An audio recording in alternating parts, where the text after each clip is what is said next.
भवतु, सहनौ भुनक्तु, सह वीर्यं करवावहै, तेजस्विनावधीतमस्तु मा विद्विषावहै। ओम शांति शांति शांति।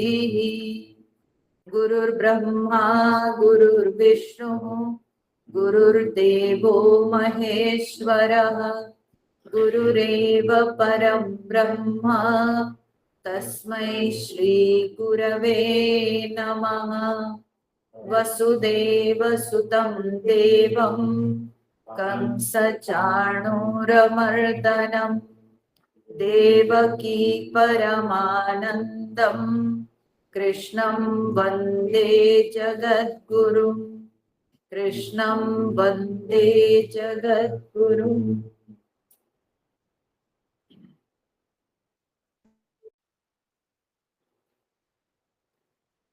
ओम श्री परमात्मने नमः। अथ सप्तमोऽध्यायः।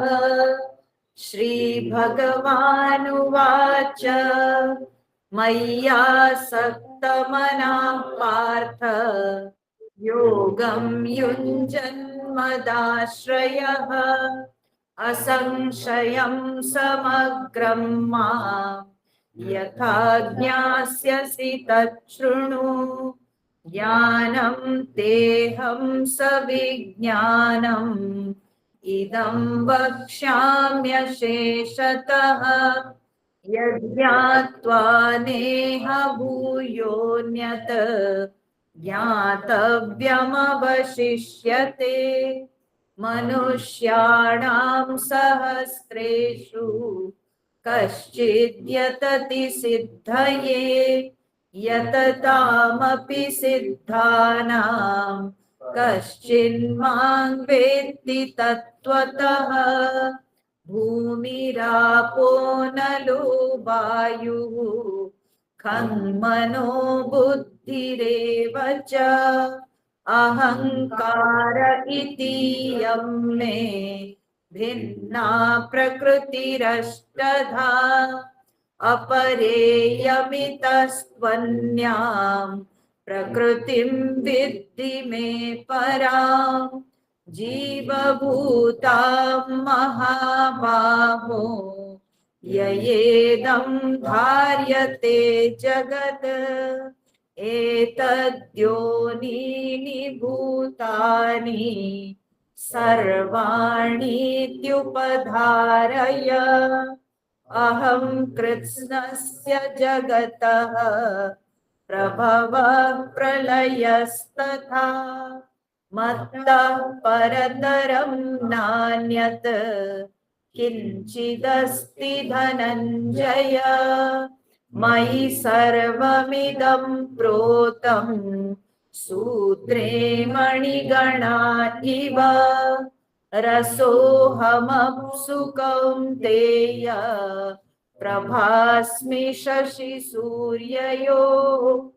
प्रणवः वेदेषु शब्दः खे पौरुषं नृषु, पुण्यो गन्धं पृथिव्यां च तेजश्चास्मि विभावसौ।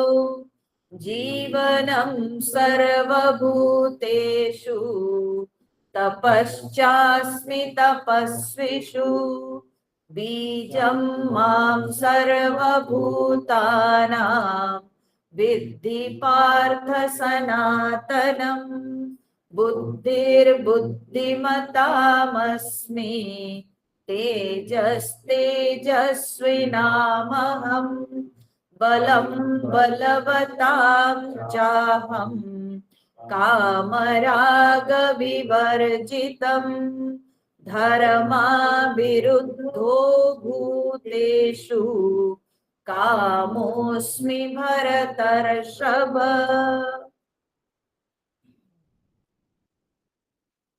तो भगवान अर्जुन को सर्वत्र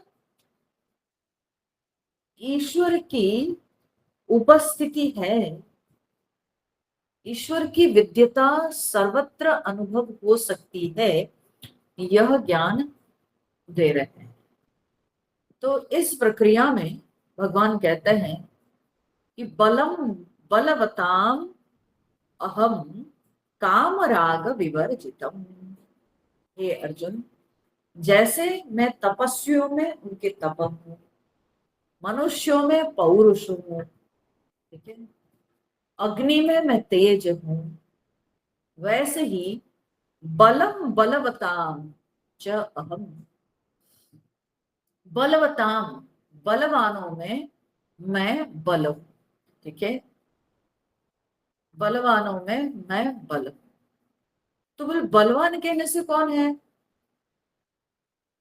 साधारणतः हमारे मन में बलवान जब शब्द हम सुनते हैं, मन में आता है पहलवान, है ना। हम सोचते हैं कि बलवान माने कौन है ना, जो पहलवान होते हैं, ठीक है, उठा के पटक देते हैं, वही बलवान। क्यों, हम लोग बलवान नहीं है क्या? हाँ? किसमें बल नहीं है बताओ? एक छोटी सी चींटी आप देखो, उसका वजन कितना है सोचिए तो। हाँ, कितनी छोटी सी चींटी है, परंतु आप देखो कि वो अपने शरीर से बड़े आकार की एक चीनी को घसीट के ले जाती है कि नहीं? एक चींटी है और वो हम लोगों को काट देती है तो हम तिलमिला जाते हैं। सोचो, इतना छोटा सा जीव वो हमको अस्थिर कर देता है। मच्छर, उसकी ताकत कितनी है, हाँ, लेकिन वो हमको पीड़ा दे देता है ना। तो सामर्थ्य किसमें नहीं है? तो इसलिए यहां जब कहा जाता है बलवताम, बलवानों में, बलवान माने ये नहीं सोचना चाहिए पहलवान, ठीक है। तो बल का तात्पर्य क्या है? इसको एक कश्मीर के एक बहुत बड़े विद्वान हुए, उनका नाम हुआ अभिनव गुप्ता, ठीक है, अभिनव गुप्त, बहुत बड़े विद्वान थे। आज कश्मीर के तो जो हालात है वो तो कहना नहीं है, लेकिन कश्मीर से बहुत बड़े बड़े विद्वान हुए हैं, जो कि बहुत सारे शास्त्रों के ऊपर व्याख्या किए हैं, टीका दिए हैं, जो कि आज जो सनातन धर्म के विषय में जो ज्ञान प्राप्त करना चाहते हैं, ऐसे जो स्टूडेंट्स है, वे लोग उन सबके, उन आचार्यों के ग्रंथों का अध्ययन करते हैं।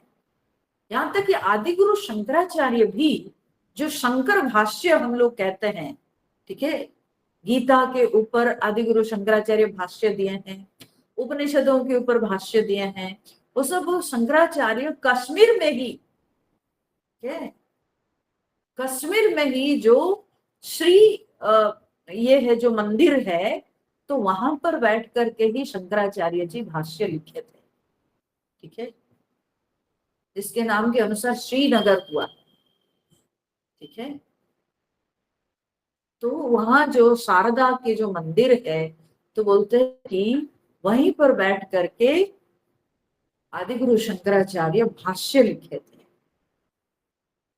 तो कश्मीर तो पंडितों के स्थान, पंडितों का क्षेत्र था, परंतु आज क्या हो गया, हाँ? क्या से क्या हो गया। तो वहां के एक बहुत बड़े विद्वान थे अभिनव गुप्त, जिन्होंने इसके ऊपर टीका भी लिखे हैं गीता के ऊपर। वे बल शब्द के ये देते हुए वो कहते हैं बलम ऊर्जा रूपम सर्वभूतेषु सर्वधारण सामर्थ्यम। बल माने क्या है? बलम ऊर्जा रूपम, बल माने ऊर्जा, एनर्जी, ठीक है, सर्वभूतेषु, प्रत्येक प्राणी के अंदर कुछ ना कुछ बल है। जैसे मैंने कहा, एक चींटी के अंदर भी कुछ ऊर्जा है, मच्छर के अंदर भी ऊर्जा है, पशु पक्षी सबके अंदर आप देखिए उसके अंदर ऊर्जा है, ठीक है। तो वो जो ऊर्जा है, सर्वभूतेषु सर्वधारण सामर्थ्यम, ठीक है, सब कुछ धारण करने का जो सामर्थ्य है सारे प्राणियों के अंदर, तो उसको कहा जाता है बल। अच्छा, बल के विषय में हम लोग चर्चा करते हैं। आप सोचो, जैसे मैंने कहा कि एक चींटी जो है वो अपने वजन से अधिक एक बड़ा टुकड़ा जो है चीनी को वो लेके चला जाता है घसीटते हुए, ठीक है। एक व्यक्ति वो अपने वजन से अधिक को उठा लेता है, ठीक है। जो वेट लिफ्टिंग करते हैं, जो वेट लिफ्टर्स होते हैं, तो वो अपने वजन से अधिक भी उठा लेते हैं। तो कैसे होता है, ठीक है। अगर किसी को ये बार बार समझाया जाए, बार बार अगर ये कहा जाए कि तुम कमजोर हो, तुम दुर्बल हो, तो वो कुछ नहीं कर पाएगा, ठीक है। वो रुई भी उठा नहीं सकता। पर अगर कह दिया जाएगा उसको कि तुम हनुमान हो, ठीक है, और आप देखिए कमाल कि कितना दुबला पतला आदमी, जब ये संकल्प उसके अंदर आ जाता है कि मेरे अंदर हनुमान जी की ऊर्जा है, हाँ, तो तब आप देखिए कि वो अपने वजन से भी बहुत बड़ी वस्तु को उठाने में समर्थ हो जाता है, ठीक है। लोग एक से एक माने आश्चर्य के जो है ना ऐसे ऐसे कार्य कर बैठते हैं जो कि साधारण व्यक्ति सोच भी नहीं सकता है कि कैसे उस व्यक्ति ने यह किया, लेकिन होता है। क्योंकि जब आवश्यकता पड़ती है तो व्यक्ति अपनी ऊर्जा को इतना बढ़ाता है कि वो कुछ भी कर लेता है, ठीक है। यही पढ़ते पढ़ते हम जो है इस विषय में पढ़ते पढ़ते आज एक जो है स्वामी अखंडानंद जी, वे अपनी व्याख्या में वो लिखते हैं, बोलते कि एक बद्रीनाथ जाने के रास्ते में जो है एक धौली गंगा, हाँ, आती है, एक छोटी सी नदी, पतली सी नदी, ठीक है, धौली गंगा। अब उसके धार को देखने से ऐसा नहीं लगता है, ठीक है, कि उसमें बहुत पानी है, बहुत जल है, ऐसा नहीं है, बहुत कम जल दिखता है, ठीक है, पतली सी नदी। परंतु एक बार वे कहते हैं, पुराने जमाने की बात है, तो बोलते हैं कि एक बार वो धौली गंगा के सामने, माने उसके धार के आगे एक बहुत बड़ी सी शिला जो है वो ऊपर जो है पर्वत से टूट करके गिरी। और उससे हुआ क्या, ना धौली गंगा का प्रवाह रुक गया वहां पर, ठीक है,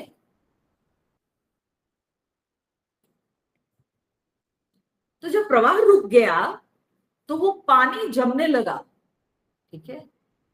अब इतना पानी जमा, धीरे धीरे धीरे धीरे करके इतना पानी जम गया, इतना पानी जम गया धीरे धीरे धीरे धीरे होते हुए, और पानी पूरा उछलने लगा। उसके बाद वो पानी जो है वो बिल्कुल वहां आसपास के जो पहाड़ है उसको तोड़ करके पूरा बह गया, ठीक है।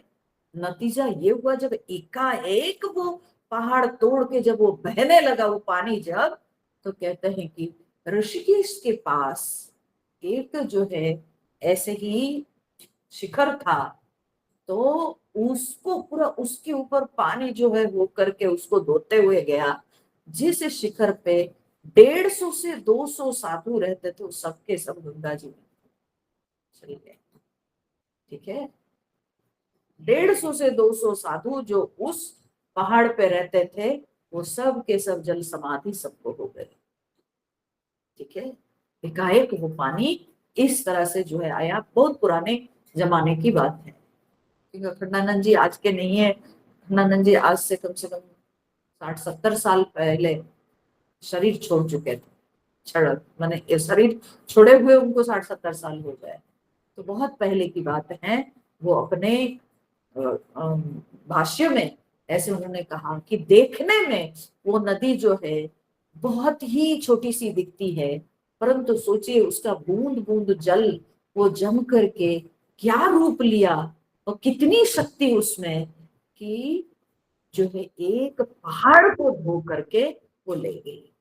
तो कहने का तात्पर्य है कि प्रत्येक प्राणी कहो, प्रत्येक पदार्थ कहो, सबके अंदर भगवान ऊर्जा दिए। ऊर्जा सर्वत्र विद्यमान है, ठीक है, सर्वत्र विद्यमान है। विशेष रूप से प्राणियों के अंदर जो है ऊर्जा इतनी है, भगवान ने दिया है। देखने में तो शरीर छोटा लगता है, परंतु प्राणी अपनी ऊर्जा से किसी को बिगाड़ सकता है, किसी को बना सकता है, किसी को रच सकता है, किसी का नाश भी कर सकता है कि नहीं, अपनी ऊर्जा से। एक चूहा, उसकी दांत में इतनी शक्ति की इतना बड़ा पहाड़ को धीरे धीरे धीरे धीरे जो है अंदर छेद करते हुए कमजोर बना देता है, पहाड़ को कमजोर बना देता है। कैसे? भगवान उसके अंदर वो ऊर्जा दी है, ठीक है। तो प्रत्येक प्राणी के अंदर ऊर्जा है, जो कि वो वस्तुओं वस्तुओं को रच सकता है, नष्ट कर सकता है, और धारण कर सकता है, उठा सकता है, पटक सकता है। ये सब ऊर्जा का कमाल, ठीक है। सो बलम बलवताम च अहम। अच्छा, इसी प्रकार से अगर हम भाव का बल सोचेंगे, ठीक है, एक तो हुआ शरीर की ऊर्जा, दूसरे है कि मन की तो ऊर्जा भी होती है। भक्त की ऊर्जा कैसी है? ऊर्जा आपको याद होगी अम्बरीश की कथा, हाँ? तो वहां पर भगवान क्या कह रहे हैं दुर्वासा जी को? दुर्वासा जी जब जा करके भगवान से प्रार्थना करते, प्रभु आपके चक्र से हमको आप रक्षा कीजिए, तो भगवान कहते अहम भक्त अपराधीन, ठीक है, मैं भक्त का अपराधीन हूं, और भक्त के सामने मेरा बल नहीं चलता है। भगवान कहते हैं कि भक्त के सामने मैं स्वतंत्र नहीं हूं, मैं पराधीन हूं, उसके सामने मेरा बल नहीं चलता है। मेरा बल जो है वो भक्त को बिका हुआ, ठीक है।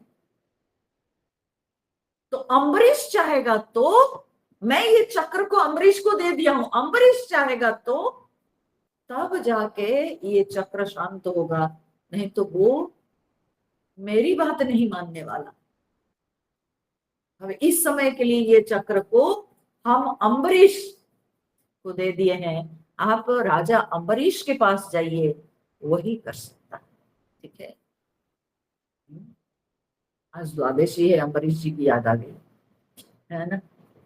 तो अम्बरीश जी एकादशी किए थे ना, द्वादशी के दिन ही तो पारण करने वाले थे, कांड हो गया, है ना।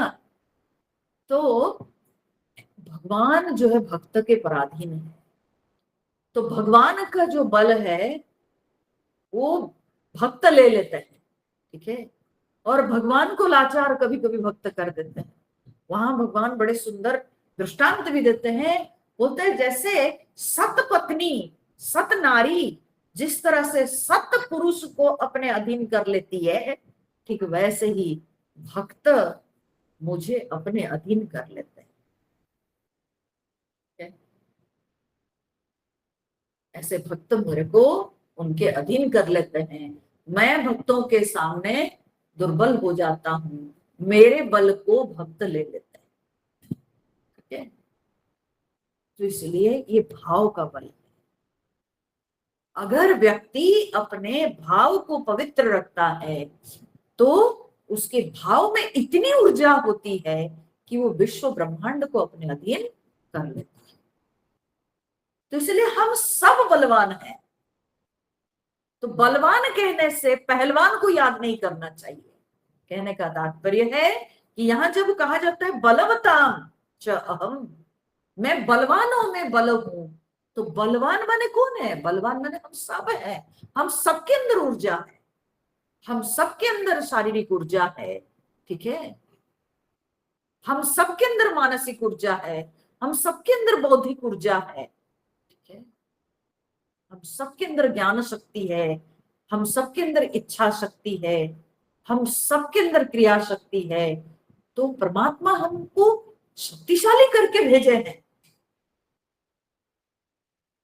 तो हमारे अंदर हर तरह से ऊर्जा विद्यमान है। तो इसलिए बलवान शब्द से केवल पहलवान नहीं होता है। बलवान शब्द से अगर हम याद करेंगे कि जो लोग मुठभेड़ में एकदम जो है अपना क्या है सिक्स पैक बॉडी दिखाते हैं, हाँ मूवीज में हम लोग देखते हैं आजकल क्या क्या पैक सब होता है। मुझे तो ये पैक समझ में नहीं आता है, ठीक है।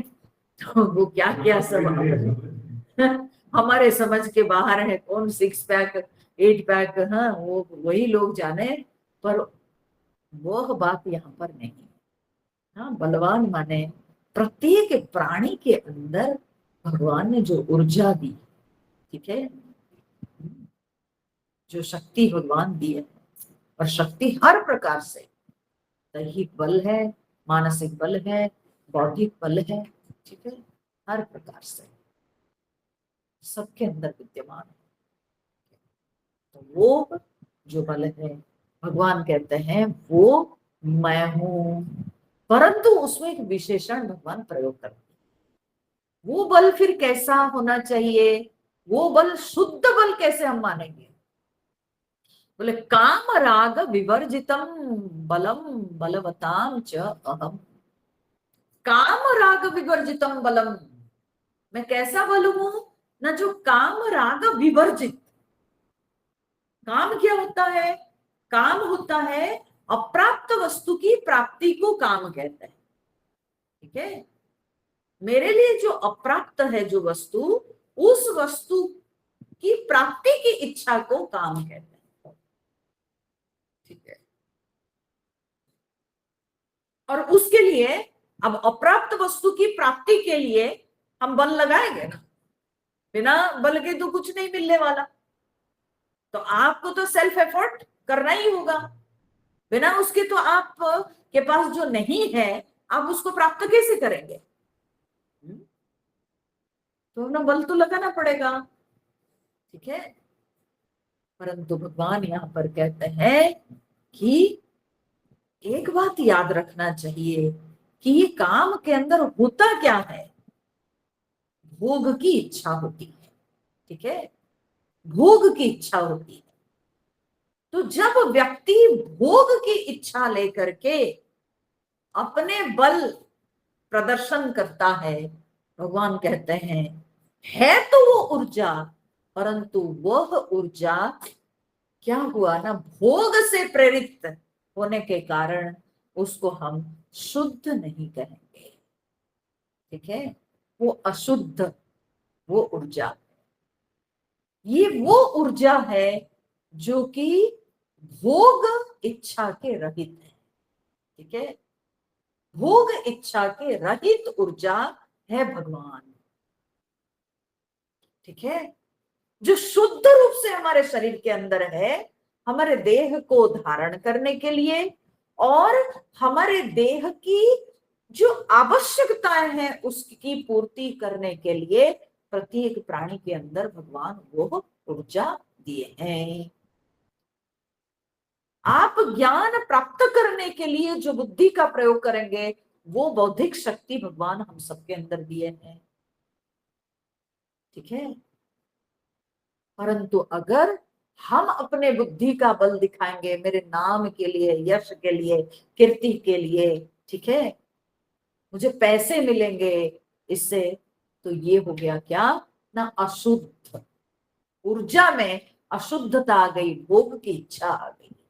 परंतु भगवान कहते हैं जो भोग इच्छा राहित्य जो बल है, ठीक है, जिससे हम अपने शरीर का धारण करते हैं, शरीर को धारण करने का सामर्थ्य है, और शरीर की आवश्यकताओं की पूर्ति करने के लिए ये शरीर को कर्म करने का जो सामर्थ्य है, चिंतन करने का जो सामर्थ्य है, तो वो बल, वो शुद्ध बल भगवान कहते हैं वो मैं हूं, ठीक है, वो मैं हूं।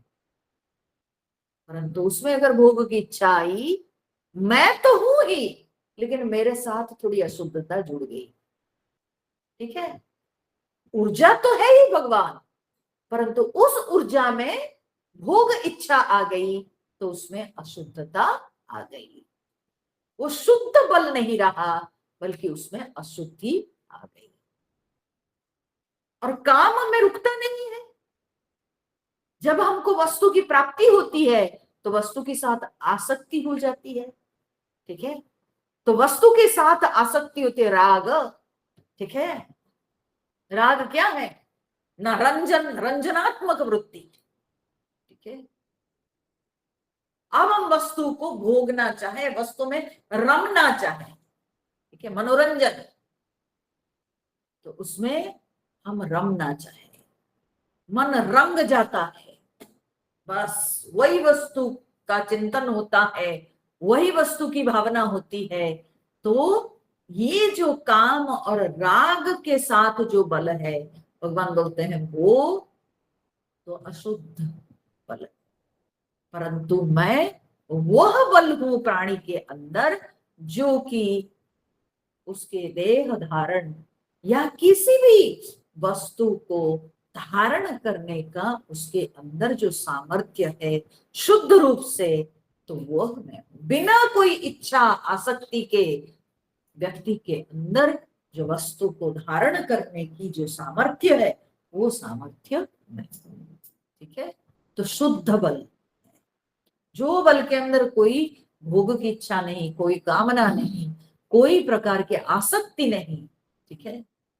आपको जब किसी वस्तु के साथ आसक्ति हो जाती है, आप उसकी रक्षा के लिए अपना बल दिखाते हो कि नहीं? है? ये मेरी चीज है, कोई उठा के है दिखा दे मेरे सामने, हम उसके हाथ काट देंगे, है ना। ये क्या है ना, ये तो अशुद्धता आ गई, हाँ, बल के साथ आसक्ति जुड़ गई। तो वो नहीं, भगवान कहते काम राग विवर्जितम बलम बलवताम च अहम, बलवानों में मैं वह बल हूं जो काम राग विवर्जित है। फिर उसके बाद भगवान कहते हैं धर्म अविरुद्ध भूतेषु काम अस्मि भरतर्षभ, ठीक है। ये दोनों लाइन में काम शब्द आया है, परंतु ऊपर के लाइन में काम का जो है ना विस्तृत अर्थ है। काम मतलब चाहे वस्तु के भोगने की इच्छा से लेकर के जो है शरीर के जो देह सुख की इच्छा, वहां तक संपूर्ण जो है प्रकार की इच्छा को काम कहा जाता है। परंतु नीचे के लाइन में जो काम शब्द का प्रयोग है, वो एक विशेष प्रकार की वृत्ति को ही ध्यान में रखकर भगवान बताते हैं। तो बोलते हैं कि धर्म अविरुद्ध भूतेषु काम अस्मि भरतर्षभ, धर्म अविरुद्ध, ठीक है। मैं काम हूं, काम अस्मि, मैं काम हूं, पर कैसे हूं?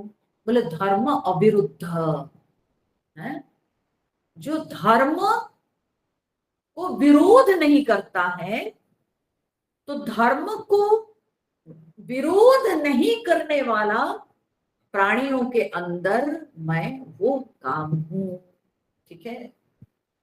तो यहां पर काम मतलब क्या होता है? यहां पर काम मतलब एक पुरुष और स्त्री के, जो पुरुष के स्त्री के प्रति आकर्षण और स्त्री को जो पुरुष के प्रति आकर्षण, उस आकर्षण वह जो भोगने की इच्छा, उसको यहाँ पर काम कहा गया।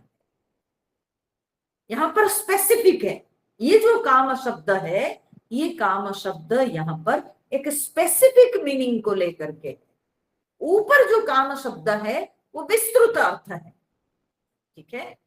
परंतु नीचे जो काम शब्द है, वो काम शब्द एक विशेष अर्थ को लेकर, ठीक है। तो भगवान कहते हैं परंतु वो कैसा काम मैं हूं। अच्छा, एक बात है यहाँ पर, एक संत ने बहुत सुंदर बताया है, बोले जैसे जो साधक लोग होते हैं, तो उन लोगों को कहा जाता है कि ऐसे ध्यान करो कि शिवोहम, सच्चिदानंदोहम, ईश्वरोहम, ठीक है। ब्रह्मोहम, अहम ब्रह्मास्मि, है ना। तो मैं ब्रह्म हूँ, मैं शिव हूँ, मैं सच्चिदानंद स्वरूप। हाँ, ऐसे जैसे कहते हैं, तो क्या हम कह सकते हैं भगवान ने कहा कामो हम, है ना। बोले कि वैसे ध्यान कर सकता है क्या, तो बोले नहीं करना चाहिए, साधक को ऐसा संकल्प नहीं करना चाहिए। बोले मैं शिव हूँ, मैं सच्चिदानंद हूँ, ठीक है, ये है। लेकिन जो साधक है, जो ब्रह्मचर्य का पालन करते हैं, तो उनको यह संकल्प नहीं करना चाहिए, बार बार यह जो है स्मरण नहीं करना चाहिए वैसे ही मैं काम हूँ, ठीक है, नहीं करना चाहिए। परंतु भगवान समझाने के लिए बताते हैं कि धर्म अविरुद्ध, माने जिनके लिए ये है, ठीक है, तो किन के लिए है, अब ध्यान देना। 4 आश्रम है, ब्रह्मचर्य, गृहस्थ, वानप्रस्थ और संन्यास, है ना। ये 4 आश्रम मनुष्यों के लिए हमारी सनातन संस्कृति में जो है दिए गए हैं। ये 4 आश्रम, 4 आश्रमों से मात्र एक आश्रम में काम को जो है अलाउ किया गया है, ब्रह्मचर्य आश्रम में नहीं, वानप्रस्थ आश्रम में नहीं, संन्यास आश्रम में नहीं, तो किसके लिए फिर काम, केवल गृहस्थ आश्रम में, ठीक है। केवल गृहस्थ आश्रम में जो है, ये 4 आश्रम में जब हमारे जीवन को बांटा गया है, तो उसमें से मात्र जो 1/4, हाँ, हमारे जीवन का जो मात्र 1/4 है भाग, उतने में जो है ये काम के लिए केवल स्थान है, नहीं तो ब्रह्मचारी के लिए नहीं। जब वो विद्या अध्ययन करता है, गुरुकुल आश्रम में रहता है, वो ब्रह्मचर्य का पालन करता है, तो उस समय उसको केवल शास्त्र के चिंतन करना है, उस समय उसको केवल ब्रह्म तत्व के ऊपर चिंतन करना है, ब्रह्म तत्व का निरूपण करना है, इसके अलावा वो सांसारिक चिंतन नहीं कर सकता, ठीक है। तो केवल वो ब्रह्मचर्य में रहता। वानप्रस्थियों के लिए तो घर गृहस्थी से अब धीरे धीरे जो है वैराग्य लेते हुए, वैराग्य प्राप्त करते हुए वन की ओर प्रस्थान करना है, तपस्या का जीवन जीना है। और सन्यासी तो पूरे संसार से जो है एकदम अलग है। तो इसलिए काम के लिए स्थान कहां पर है, केवल गृहस्थाश्रम में। तो ये समझना चाहिए कि धर्म अविरुद्ध काम कहां पर है, केवल गृहस्थाश्रम। तो जो साधक लोग जो ब्रह्मचर्य का पालन करते हैं, ठीक है, या जो लोग वानप्रस्थी हैं, जो सन्यासी हैं, वे कभी कामो हम संकल्प नहीं कर सकते, ठीक है, वे कामो हम संकल्प नहीं कर सकते, ठीक है। अच्छा, अब देखो हमारी संस्कृति में कितनी सुंदर बात कही गई है। बोले कि प्रत्येक व्यक्ति के अंदर 3 ऐषणाएं होती है, ठीक है, वित्तेषणा, पुत्रेषणा, लोकेषणा, ठीक है, 3 ऐषणाएं होती है। वित्तेषणा मतलब क्या है ना, धन की इच्छा। ऐषणा माने जो इच्छा, जो मौलिक इच्छाएं व्यक्ति के अंदर दिखाई पड़ती है। तो एक होती है अर्थ की इच्छा। क्यों अर्थ की इच्छा, क्योंकि वो सोचता है अर्थ से हम अपने जीवन को जो है क्या बोलते हैं, अपने जीवन में जो जो वस्तुओं की आवश्यकता है हम अर्थ के द्वारा प्राप्त कर सकते हैं, हम अपनी इच्छाओं की पूर्ति कर सकते हैं, तो इसलिए अर्थ की आवश्यकता है। तो प्रत्येक वस्तु जब समाज में रहता है, तो उसको अपने लिए कमाना चाहिए, अर्थ का उपार्जन करना चाहिए, ठीक है। तो इसलिए वित्तेषणा व्यक्ति के अंदर होती है। और फिर क्या है ना, वित्तेषणा के बाद आती है पुत्रेषणा, ठीक है, पुत्र की इच्छा। क्यों? क्योंकि वो चाहता है कि मेरा एक परिवार हो, मेरा एक संसार हो, क्योंकि हम जो कमा रहे हैं वो किसके लिए? मेरे अपने हो, जो कि ये सबको भोग करें। ठीक है, तो इसलिए वो अपना एक परिवार चाहता है। ठीक है, तो जब वो अपना एक परिवार चाहता है तो वहीं पर उसके अंदर ये काम का उदय होता है, वहीं पर ये काम की जरूरत होती है।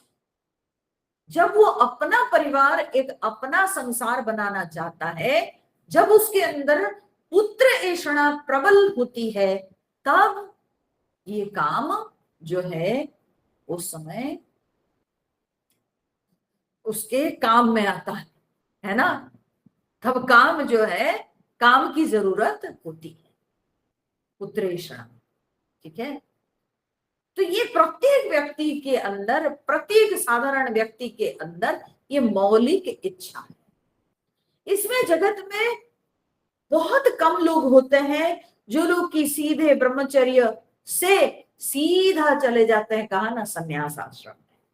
ऐसे बहुत कम होते हैं, पर अधिक से अधिक लोगों के अंदर यही क्रम होता है कि विद्या अध्ययन के पश्चात वे लोग अर्थोपार्जन करना चाहते हैं। अर्थोपार्जन करने के बाद वे चाहते हैं मेरा परिवार हो, मेरा संसार हो, इसको कहते हैं पुत्रेषणा। ठीक है, ये एक मौलिक इच्छा उनके अंदर दिखाई पड़ती है, और जिस मौलिक इच्छा को पूर्ति करने के लिए काम मेन रोल प्ले करता है। ठीक है, वहां मेन रोल प्ले करता है, और ये एक मौलिक इच्छा है। इसलिए एक बात समझ लेना चाहिए, जब हमारे शास्त्र में ये बात को बताई गई है और इस बात को समझाई गई है, इसका अर्थ यही है कि हमारे शास्त्र इस काम को अनुमोदन करता है।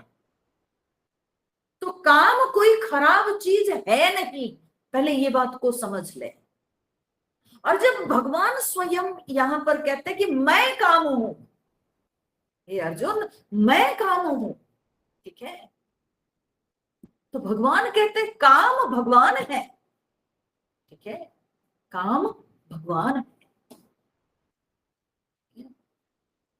तो जब काम भगवान है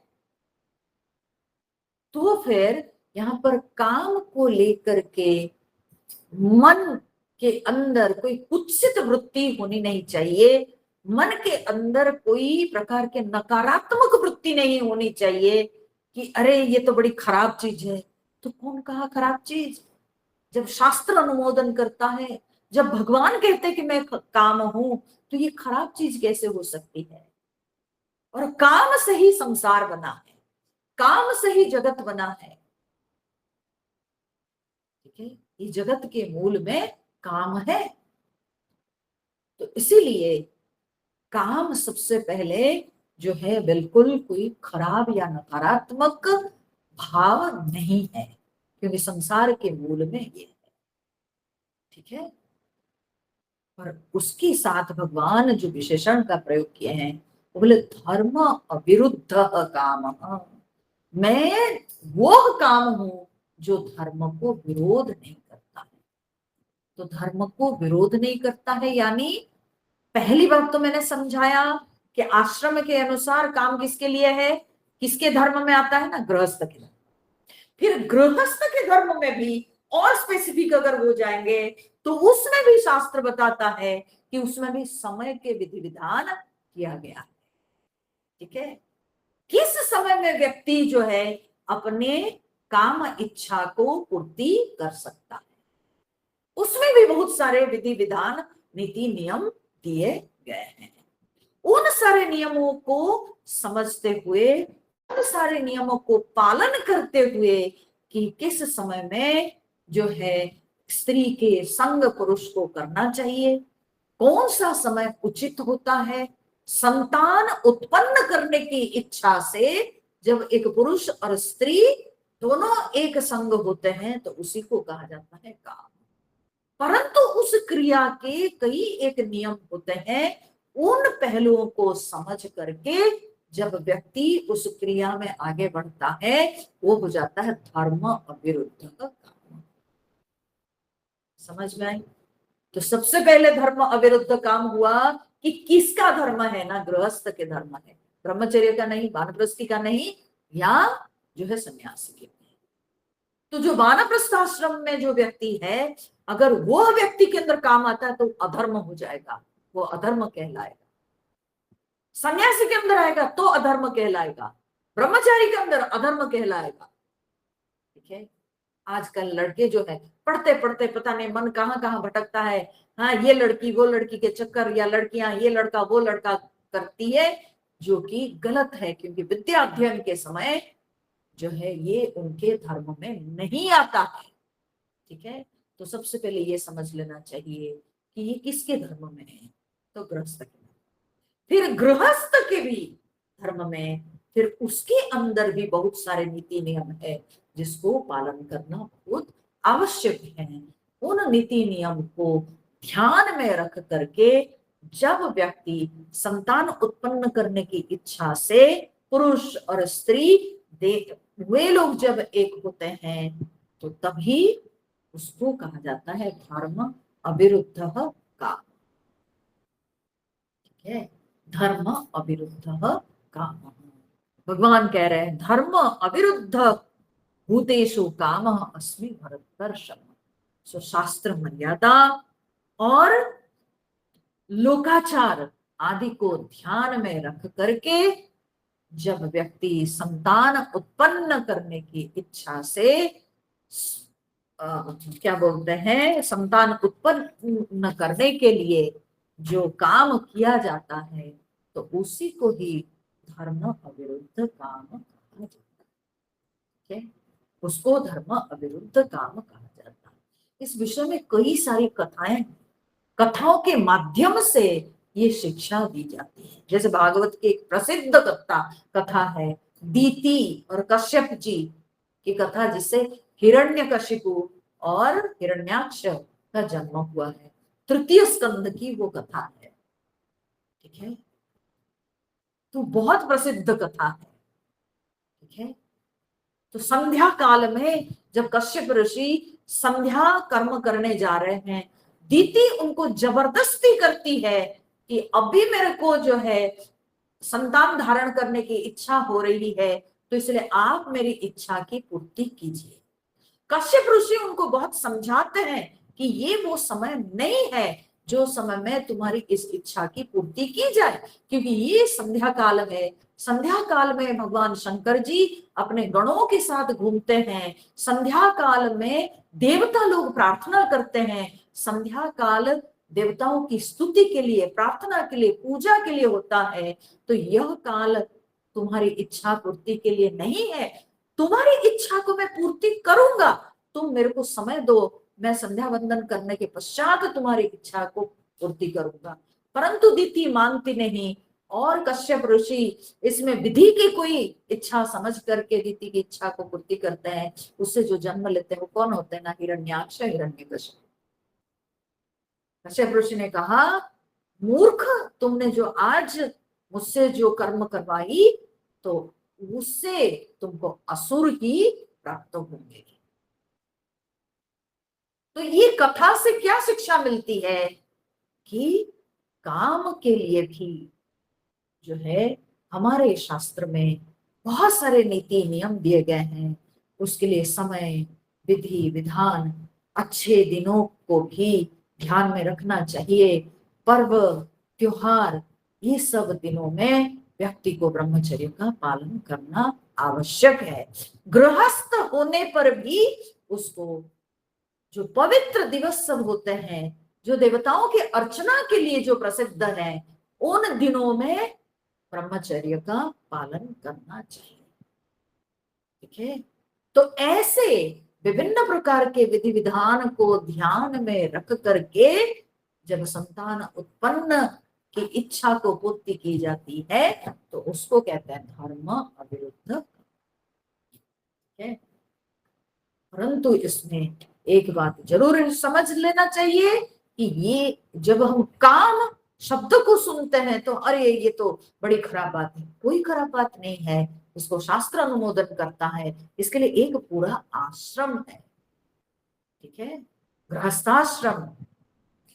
तो इसी काम के द्वारा ही वो जो है व्यक्ति अपने संसार की वृद्धि करता है, ठीक है?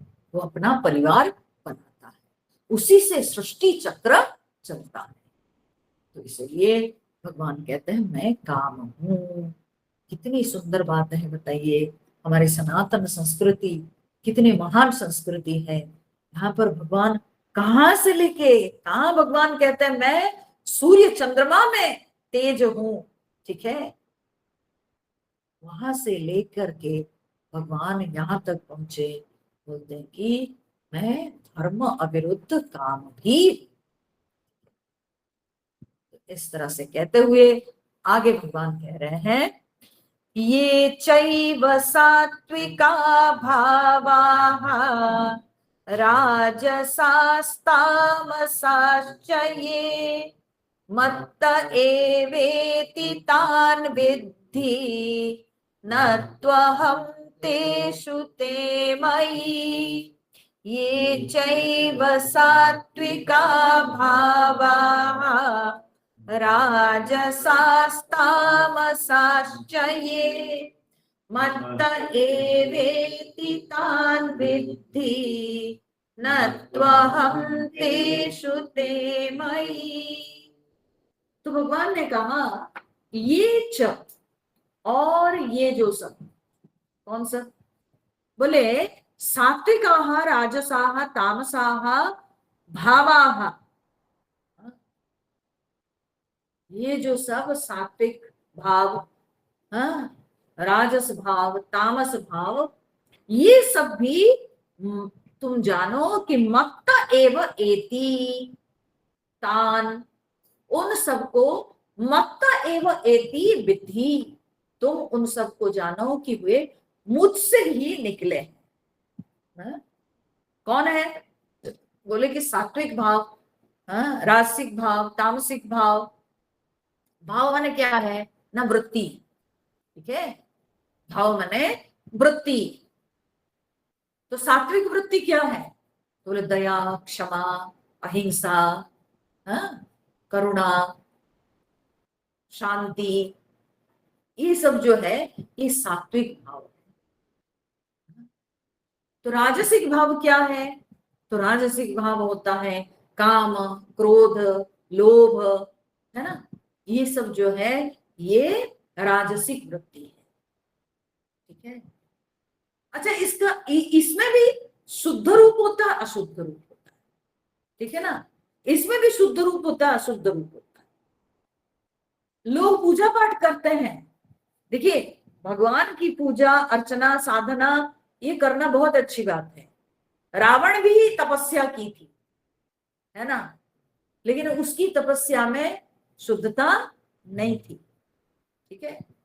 तपस्या तो उसने की परंतु उसमें शुद्धता नहीं थी, उसकी तपस्या में अशुद्धता थी, ठीक है?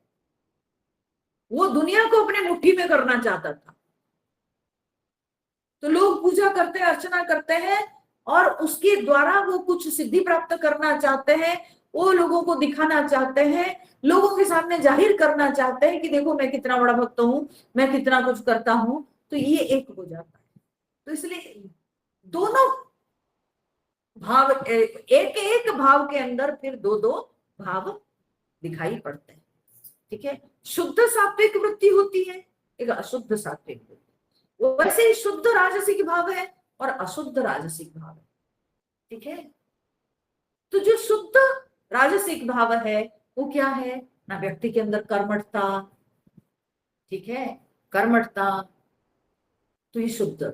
अभी थोड़ी देर पहले आपने सुना धर्म अविरुद्ध काम अस्मि, तो काम जो है वो रजोगुण प्रवृत्ति है परंतु धर्म अविरुद्ध काम, ठीक है? व्यक्ति का बल, उसकी सामर्थ्य, वो जो है वस्तुओं को उठाता है, वो रजोगुण में आता है। परंतु कैसे ना? काम राग विवर्जितम, भगवान ने कहा काम राग विवर्जित बल मैं, तो वो शुद्ध रजोगुणी प्रवृत्ति है, ठीक है? शुद्ध प्रवृत्ति है। अशुद्ध प्रवृत्ति क्या है ना? भोगने की इच्छा है, ठीक है? हम भोग से प्रेरित होकर कुछ करते हैं, स्वार्थ से प्रेरित होकर कुछ करते हैं, तो वो अशुद्ध राजसिक वृत्ति है। ठीक है, जब हम भोग से प्रेरित होके अपने जो है, चाहे वो सकाम कर्म, तो वो जो है इच्छा से प्रेरित होके किए, तो उसमें अशुद्धता आ गई। पर वही निष्काम कर्म, हम कर्म कर रहे हैं परंतु निष्काम भाव में करते हैं, तो वो शुद्ध राजस भाव है, राजस वृत्ति है। ठीक है, तो इस प्रकार से तमोगुणी वृत्ति, तो उसमें भी शुद्ध और अशुद्ध है। एक होता है विश्राम की आवश्यकता है, शरीर को कुछ समय हम विश्राम दें, विश्राम देना जरूरत है, क्योंकि विश्राम देंगे तब ये जो है विश्राम के बाद बहुत अच्छी तरह से ये अपने कर्तव्य कर्मों को संपादन कर सकता है।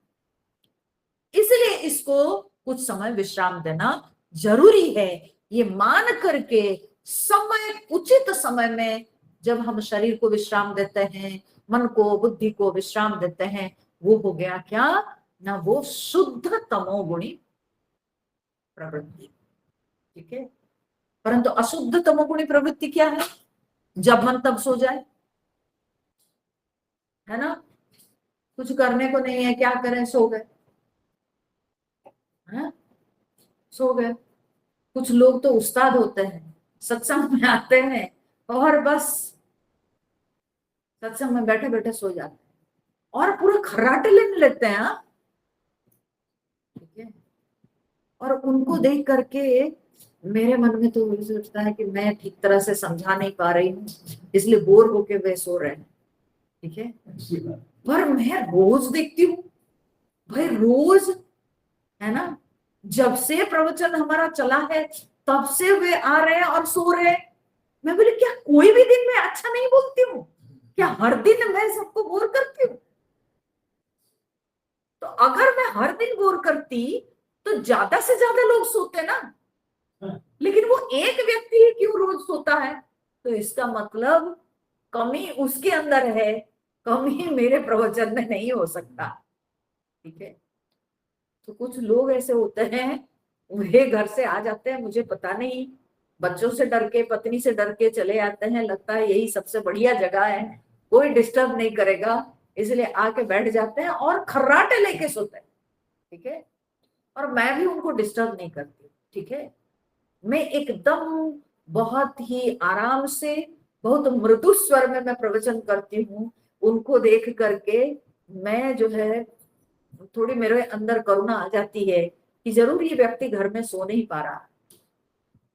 ठीक है, या तो पत्नी नचाती रहती है कि ये सो नहीं पाता है, या बच्चे नचाते हैं, सो नहीं पाता है, तो चलो भाई कम से कम 1-1.5 घंटे की नींद तो यहाँ पर वो अच्छा से ले लेता है, तो लेने दो। तो कभी कभी उसके बगल में बैठे हुए लोग उसको देखते रहते हैं। ठीक है, और देखे तो मैं इशारा से बोलती हूँ, मैं बोल करके नहीं, इशारे से बोलती हूँ कि आप डिस्टर्ब मत होना, आप सुनो मेरे को चुपचाप,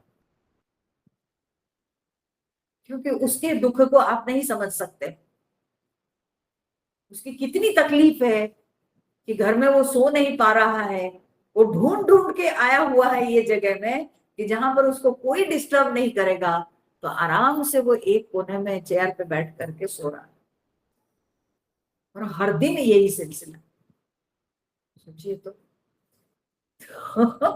तो ऐसे जो तमो गुणी जो कार्य है, ये जो तमोगुणी भाव है, ये सत्संग में आके सो जाना, ये जो है तो अशुद्ध भाव है। क्योंकि आप आए किस लिए हो? सत्संग के लिए, और वहां अगर आप आके सो जाते हो तो इसका मतलब ये अशुद्ध भाव है। ठीक है, जब शरीर को विश्राम देना है उसका समय अलग है, उसके समय निर्धारित किए गए हैं। अगर दूसरे समय में हम सोते हैं तो फिर तो वो अशुद्ध तमोगुणी प्रवृत्ति है। ठीक है, उसी में फिर आ जाता है, हम किसी को मार काट करते हैं, हिंसा, ये सब जो प्रवृत्तियां हैं ये भी अशुद्ध तमोगुणी प्रवृत्ति है।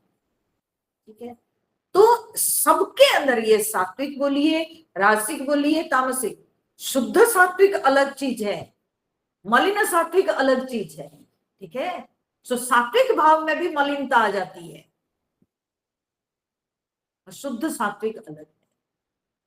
राजसिक में भी मलिनता आ जाती है और शुद्ध राजसिक अलग है। ठीक है। तो भगवान कहते हैं कि ये जो तीन भाव हैं वो मेरे से निकले हैं, तो जो भगवान से निकले हैं वे तो शुद्ध भाव निकले हैं। ठीक है। वे तो शुद्ध भाव निकले हैं। भगवान जगत में सबके अंदर ये तीन गुणों को दिए हैं। ठीक है। सतोगुण, रजोगुण, तमोगुण। हमारे अंदर जानने की इच्छा ये सत्वगुणी प्रवृत्ति है। ठीक है। कर्मठता रजोगुणी प्रवृत्ति है, विश्राम तमोगुणी प्रवृत्ति है। सबके अंदर, सब प्राणी में भगवान दिए, प्रत्येक प्राणी में भगवान ये दिए। तो ये शुद्ध भाव है। ठीक है। तो शांति, दया, क्षमा ये सत्वगुणी वृत्ति है, भाव है। ठीक है। तो भाव के एक अर्थ होते हैं वृत्ति, और भाव के एक अर्थ तो वो भी है कि पदार्थ।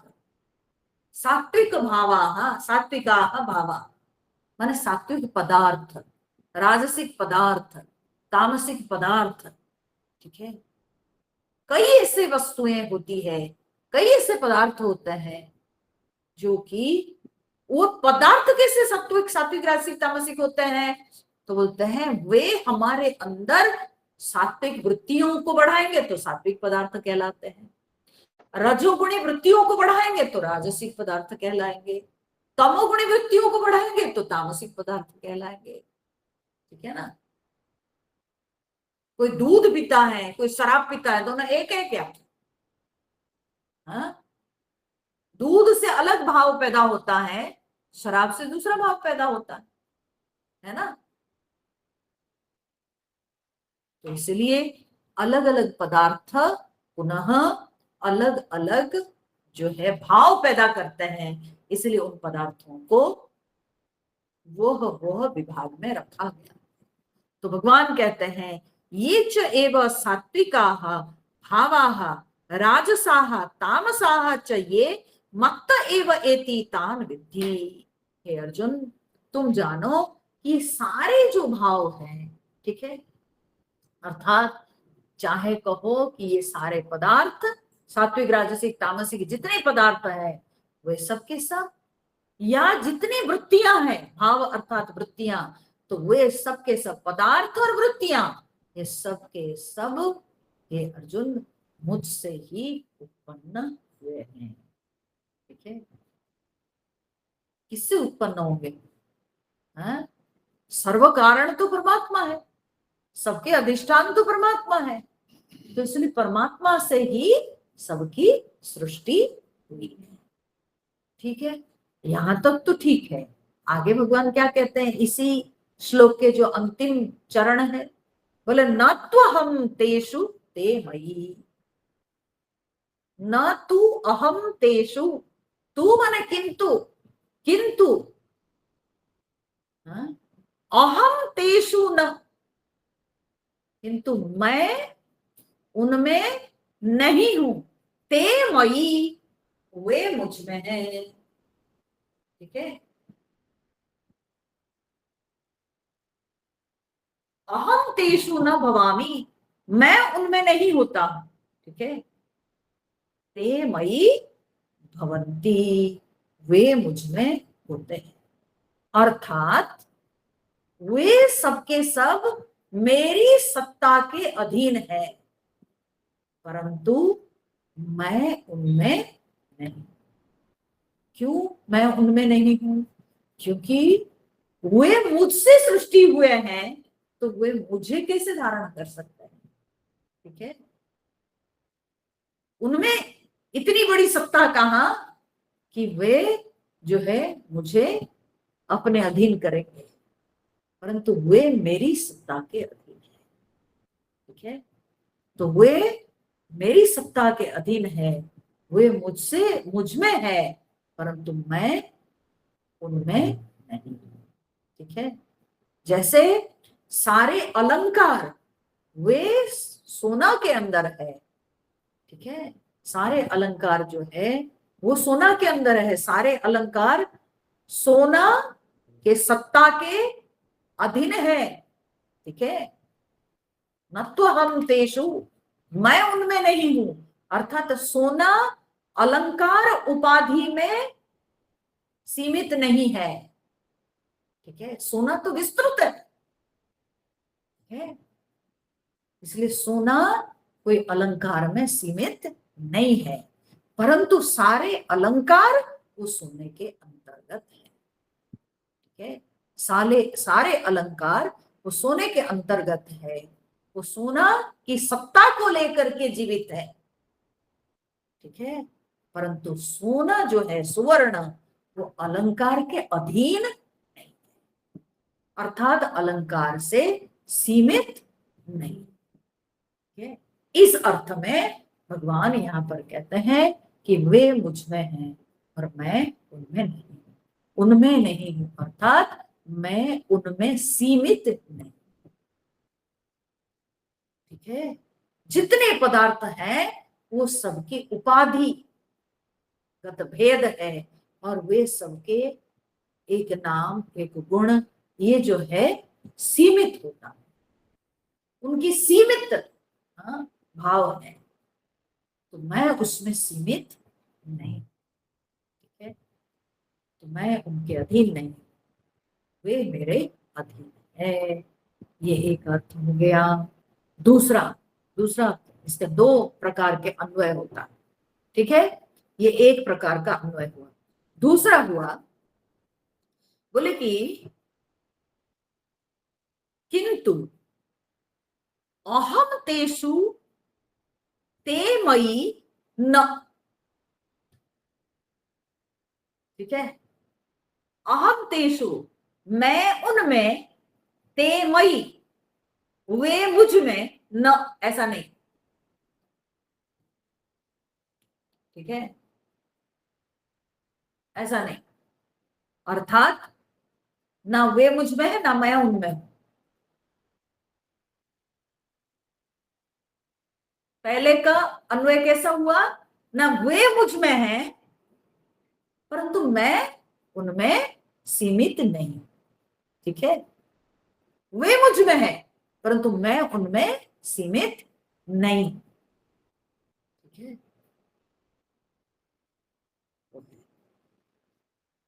मैं सीमित नहीं। ठीक है।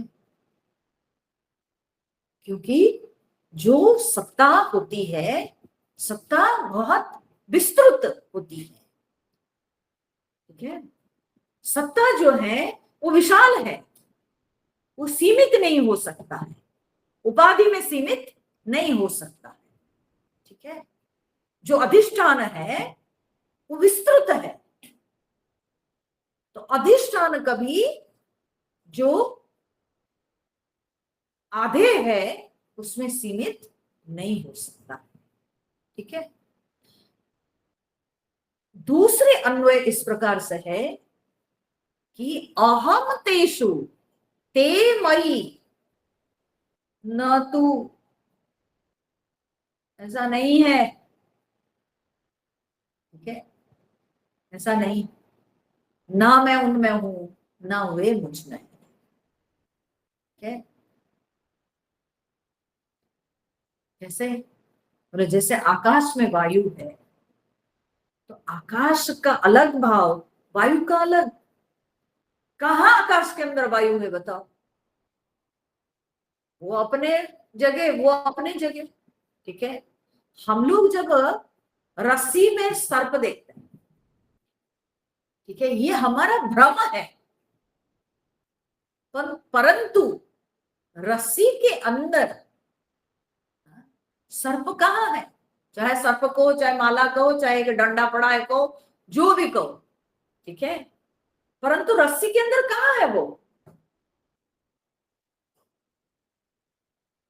हाँ, रस्सी के अंदर कहाँ है?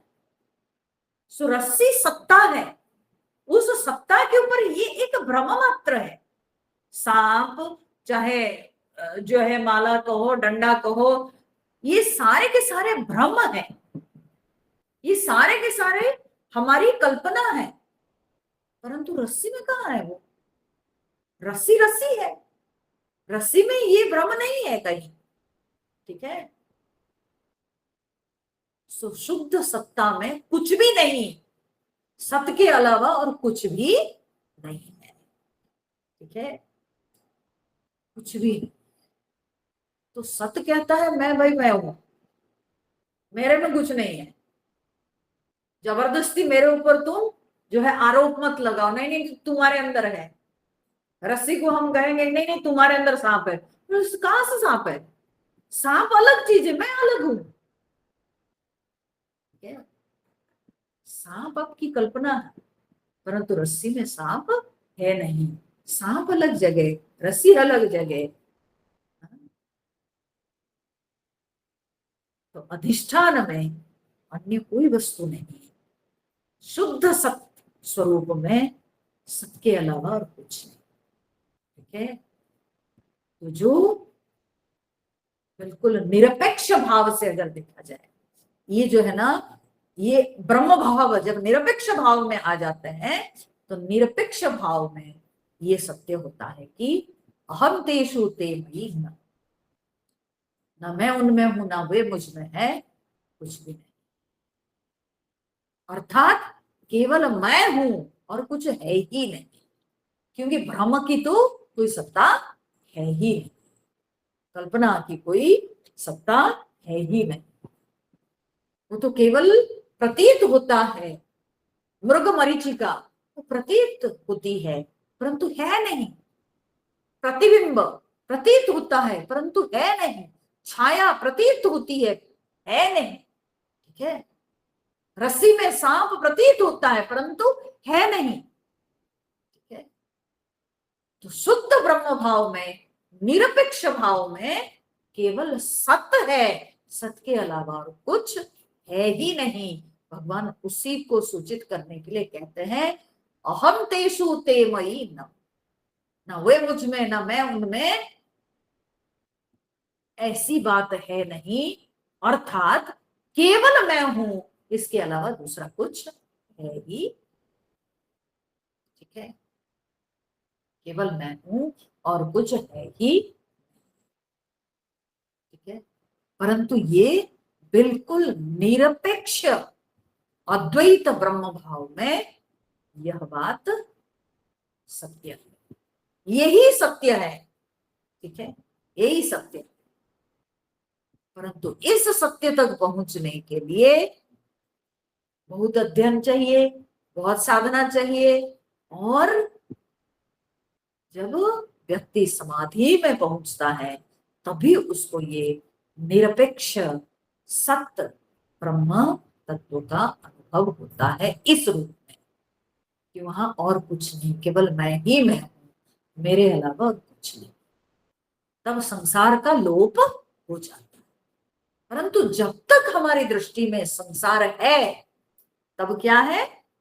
तब वे मुझ में है परंतु मैं उनमें नहीं। ठीक है, रज्जु में सांप है पर सांप में रज्जु नहीं है। ठीक है, रज्जु अधिष्ठान है तो उस अधिष्ठान पर सर्प का भ्रम हो रहा है, क्योंकि अधिष्ठान है, एक आधार है, तभी उस पर सांप का भ्रम हुआ है। तो सांप का भ्रम उत्पन्न होने का कारण कौन है? ना अधिष्ठान, कोई एक है आधार, एक कोई एक जो है तत्व है जिस पर जो है भ्रम बना है। तो ये भ्रम किस पर प्रतिष्ठित है? बिंब है तभी प्रतिबिंब है ना। तो एक व्यक्ति है तो उसकी छाया दिखती है, तो एक वस्तु नहीं होगी, एक व्यक्ति नहीं होगा तो छाया कैसे बनेगी? बिंब नहीं होगा तो प्रतिबिंब कैसे होगा? तो रज्जु है तो सर्प का भाव उत्पन्न होता है। तो इसलिए रज्जु कह सकता है कि सांप मुझ में है, ठीक है, परंतु मैं सांप में नहीं हूं। ठीक है, मैं सर्प में नहीं हूं। क्यों? क्योंकि सर्प तो ब्रह्म है, तो ब्रह्म के अंदर सत्य कहां आएगा? पर सत अधिष्ठान है, तो इसलिए उस अधिष्ठान की सहायता से ब्रह्म उत्पन्न हुआ है। तो इसलिए रज्जु कह सकता है कि रज्जु के अंदर सर्प है, परंतु सर्प के अंदर रज्जु नहीं मिलेगी, क्योंकि सर्प तो केवल आपके मन की कल्पना है। ठीक है, वो तो केवल आपके मन की कल्पना है। तो उसमें रस्सी कहां से मिलेगी? और उसमें रस्सी कहां से मिलेगी? नहीं मिलेगी, वो तो कल्पना थी। जब आप लाइट जलाते हो तो सांप गायब, तो आपको रस्सी ही केवल दिखेगी, सांप कहां से? क्योंकि सांप तो केवल मन की कल्पना थी। ठीक है, तो इसलिए भगवान यहाँ पर कहते हैं कि जो भ्रम है, जो केवल प्रतीयमान है, तो उस प्रतीयमान वस्तु में मैं नहीं हूं, परंतु मुझ में प्रत्येक प्रतीयमान वस्तु जो है वो विद्यमान है, क्योंकि मेरे आधार से वे बने। ठीक है, तो हाँ, अहम तेषु न तो हम तेषु ते मई, वे मुझ में है परंतु मैं उनमें नहीं। ये कब तक? जब तक हमारे अंदर ये सापेक्षिकता बनी हुई। ठीक है, एक संसार है, एक सृष्टिकर्ता है, तो जब तक ये है तो तब ये बात सत्य है। जब निरपेक्ष भाव में पहुंच जाते हैं तो भगवान कहते हैं ना तो वे मुझ में है, ना मैं उनमें, कोई नाता रिश्ता नहीं। ठीक है, ब्रह्म का सत्य के साथ क्या संबंध है? सत्य के साथ क्या संबंध है? कोई संबंध नहीं, कोई संबंध नहीं, है ना। ये है, इसीलिए ये सब ऐसे जब शब्द आते हैं या ऐसे जब वाक्य आते हैं ना, तो उसको धारण करने में डिफिकल्टी होती है, क्योंकि हम अपने पहले स्टैंड पॉइंट को पक्का करना है। हमको अपने स्टैंड पॉइंट को पक्का करना है कि हम हैं कहाँ। ठीक है, तो हमारे स्टैंड पॉइंट जब हमको क्लियर हो जाता है तो उसी के अनुसार अर्थ करना पड़ता है। तो एक सापेक्षिक दृष्टि हो सकती है, लेकिन निरपेक्ष दृष्टि हो सकती है। तो सापेक्षिक दृष्टि से भगवान कहते हुए मुझ में है लेकिन मैं उनमें नहीं हूं, हो नहीं सकता, क्योंकि वे सब उपाधि है, सीमित वस्तु है। मैं तो असीम हूं, तो मुझे कैसे धारण? आकाश में सब वस्तु है, इन सब वस्तु आकाश को नहीं धारण कर सकते, क्योंकि विशाल है आकाश। ठीक है, विशाल है आकाश।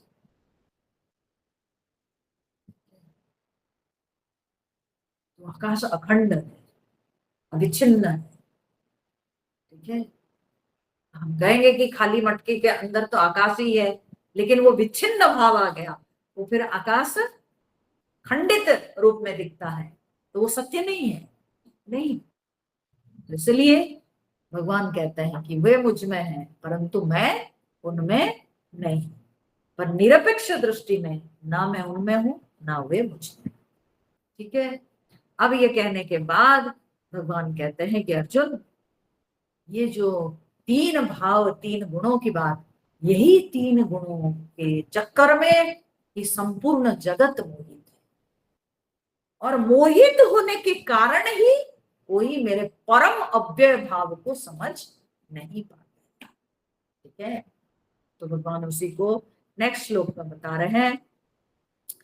त्रिभिर्गुणमयैर्भावैः एभिः सर्वमिदं जगत् मोहितं नाभिजानाति मामेभ्यः परमव्ययम्।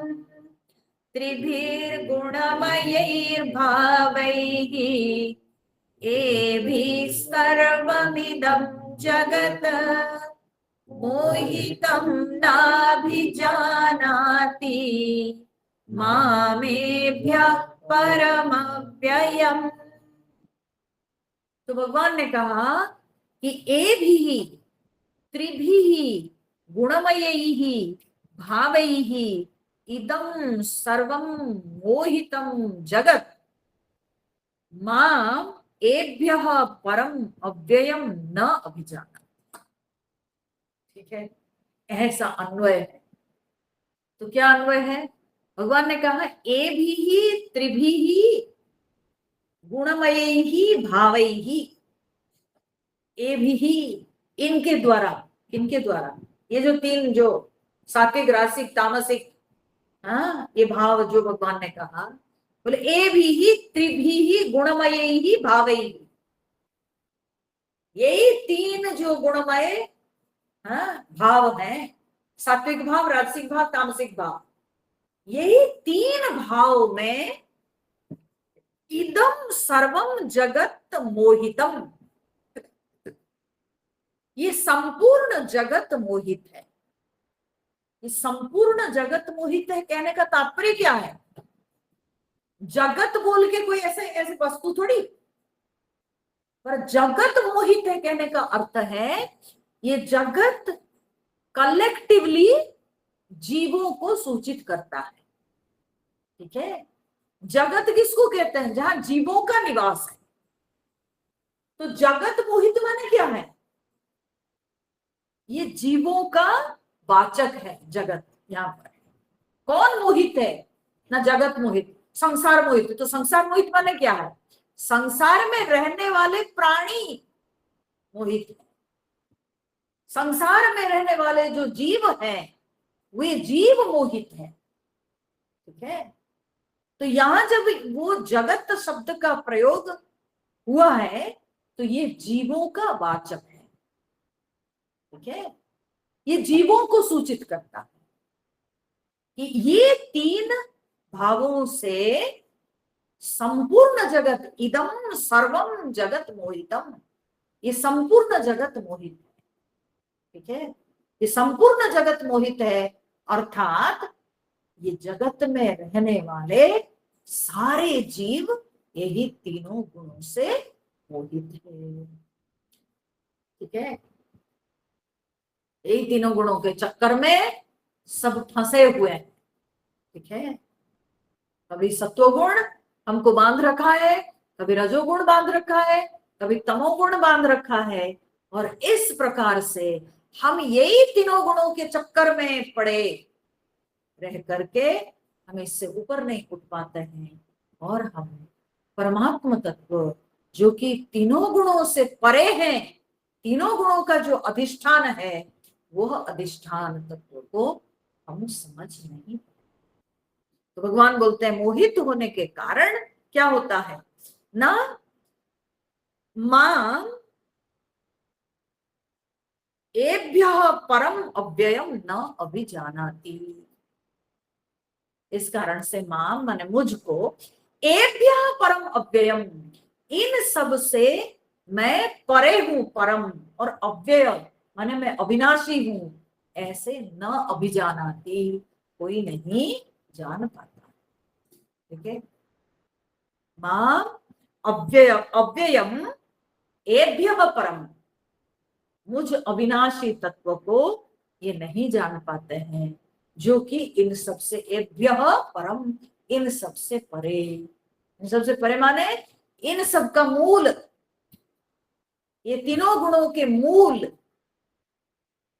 ठीक है, तो मुझ अविनाशी तत्व को ये जान नहीं पाते। क्यों? क्योंकि वे तीनों गुणों के चक्कर में पड़े हुए हैं। तो कैसे जानेंगे? तीनों गुणों से ऊपर उठने का प्रयास करेंगे तभी तो ये गुणों के चक्कर में पड़े हुए हैं और गुणों के भाव में लिपटे हुए हैं, और गुणों के भाव जीवों को बहुत अच्छे लग रहे हैं। तो फिर कैसे जानेंगे कि गुणों से परे जो परमात्मा है वो अविनाशी है? ये कैसे जाने? तो उसको जानने के लिए इन गुणों के आकर्षण से अपने आप को दूर रखना पड़ेगा। ठीक है, जो गुणों के आकर्षण से हम बह जाते हैं तो उससे अपने आप को दूर, तभी जाके समझ में आएगा। ठीक है, अपरा प्रकृति से कैसे होगा? बोले अपरा प्रकृति माने जो जड़ भाव है, अपरा प्रकृति से, जब परा प्रकृति माने जीवात्मा, अपरा प्रकृति से जब परा प्रकृति अपने आप को अलग करके जब अपने मूल की खोज करने लगता है कि मैं कहां से आया, ठीक है, जब वो अपने मूल की खोज करता है तभी वो अविनाशी परमात्मा तत्व को जानने में समर्थ होता है। ठीक है, तो परा प्रकृति अगर अपरा प्रकृति के पीछे भागती चले तो फिर उसको कभी भी परमात्मा तत्व का ज्ञान नहीं हो सकता है। इसलिए अपरा प्रकृति से परा प्रकृति को अपने संबंध तोड़कर फिर अपने मूल की खोज करना पड़ेगा। ठीक है, जब वो खोज करता है कि मेरा मूल कहाँ है, जैसे ब्रह्मा जी की जब उत्पत्ति हुई भागवत में, ब्रह्मा जी की जब उत्पत्ति हुई और कुछ नहीं दिख रहा था, चारों तरफ महासमुद्र जल ही जल दिख रहा है और वायु से प्रवाहित, वायु प्रवाहित हो रही है और उसमें वे देख रहे हैं अपने आप को, मैं एक कमल फूल पर बैठा हुआ और वो कमल फूल जो है हिल रही है। तब इनको लगा भाई मैं आया कहां से, ये कमल फूल कहां से आई और मैं किस लिए, मेरे को कौन सृष्टि किया, क्यों मेरी सृष्टि हुई, मेरी सृष्टि का कारण क्या है, ये सब प्रश्न उनके अंदर उठने लगे और उनको कुछ नहीं दिख रहा है। तो इधर उधर जब सिर घुमाए चारों तरफ तो उनके 4 मुख निकल गए। ठीक है ना, चतुर्मुखी ब्रह्मा, चतुर्मुख ब्रह्मा। ठीक है, एक दिशा की तरफ तो एक मुख था ही और जो पीछे अगल बगल पीछे मुड़ के देखने लगे और 3 मुख निकल गए तो चतुर्मुख हो गए ब्रह्मा जी। तो बोला लेकिन हो क्या रहा, क्यों आखिर मेरी सृष्टि हुई? तो ब्रह्मा जी जो है जिज्ञासु बने, साधक बने, जानना चाहे कि मेरा मूल कारण क्या है, क्यों मेरी सृष्टि हुई है, मैं क्यों आया, कौन मेरे को सृष्टि किया है। जब उनको कोई उपाय सुझा नहीं तब वे क्या किए, ना उसी कमल के केसर के अंदर प्रवेश करके उसके नाल के अंदर घुस गए, वो कमल नाल के अंदर घुस गए क्योंकि कमल हिल रहा था ना हवा से, इसलिए उनको लगा कि यहाँ तो मैं स्थिर हो रहा, मुझे कुछ समझ में नहीं आ रहा है। तो वो उस कमल नाल के अंदर घुस गए, घुसते चले गए, उसका कहीं अंत तो उनको दिख नहीं रहा है। बाप रे बाप, समझ में नहीं आ रहा, थक गए, जाके एक जगह बैठ के चुपचाप तपस्या में बैठ गए, समाधि में बैठ गए। जब समाधि में बैठ गए तब जाके उनको ज्ञान मिला, ब्रह्मा जी को ज्ञान मिला, जिसको हम लोग बोलते चतुश्लोकी भागवत। भगवान जो है ब्रह्मा जी को चतुश्लोकी भागवत दिए, 4 ही श्लोक में भागवत सुना दिए। हम भगवान अपने बारे में बताते, मैं ही हूं मूल, मुझसे ही सबकी सृष्टि हुई। तो जब तक व्यक्ति जिज्ञासु नहीं बनता है, जब तक व्यक्ति साधक नहीं बनता है, जब तक वो अपने मूल की खोज में नहीं निकलता है, तब तक उसको परमात्मा का स्वरूप का ज्ञान नहीं होता। जो मोहित है इन गुणों के बंधन में जो पड़ा हुआ है, गुणों के आकर्षण में जो बह जा रहा है, तो वो कभी नहीं जान सकता है परमात्मा तत्व। इसलिए भगवान कहते हैं न अभिजानाति माम अव्ययम एभ्यः परमम। इन सबसे परम, इन सबसे श्रेष्ठ और मुझ अविनाशी तत्व को ये मोहित जगत नहीं जानता है। ठीक है, न अभिजानाति, नहीं समझता, और न जीव। ठीक है, मोहित जगत कहने से मोहित जीव। अभिजानाति देखो जो शब्द है ये क्या है ना, एक वचन, एक वचनांत, एक वचनांत क्रिया। ठीक है ना, अभिजानाति तो नहीं जानता है। तो कौन नहीं जानता है? तो जगत यहाँ जीव का वाचक है, तो जीव नहीं जानता है, मोहित जीव नहीं जानता है। जो इन तीनों गुणों के मोह में पड़ा हुआ है वो कदापि परमात्मा तत्व को नहीं जानता। तो भगवान ये तीन गुणों की तो सृष्टि आपने किया। आप बोले मत्त एव एति तान विद्धि, मुझसे ही निकले हैं। तो जब आपसे निकले हैं, आपके गुण हैं, तो हम कैसे इन गुणों से निकलेंगे? आखिर हमारे शरीर मन बुद्धि तो इन्हीं गुणों से सृष्टि हुए हैं, तो फिर हम गुण के साथ संबंध कैसे अलग करेंगे? बताइए प्रभु। जो बुद्धि की हम सहायता लेंगे वो बुद्धि तो यही गुण से सृष्टि, जो मन की सहायता लेंगे वो भी गुण से सृष्टि, जो शरीर की सहायता लेंगे वो भी गुण से सृष्टि। तो फिर हम गुण से अपने आप को कैसे अलग करेंगे? किस तरह से ये गुण के आकर्षण से हम अपने आप को मुक्त कर सकते हैं? बोले वो उपाय तुमको मिलेगा अगले सत्संग, अगले सप्ताह आओ तो तुमको मैं सुनाऊंगा। बहुत ही सुंदर बड़ा प्रसिद्ध श्लोक इस भगवत गीता के।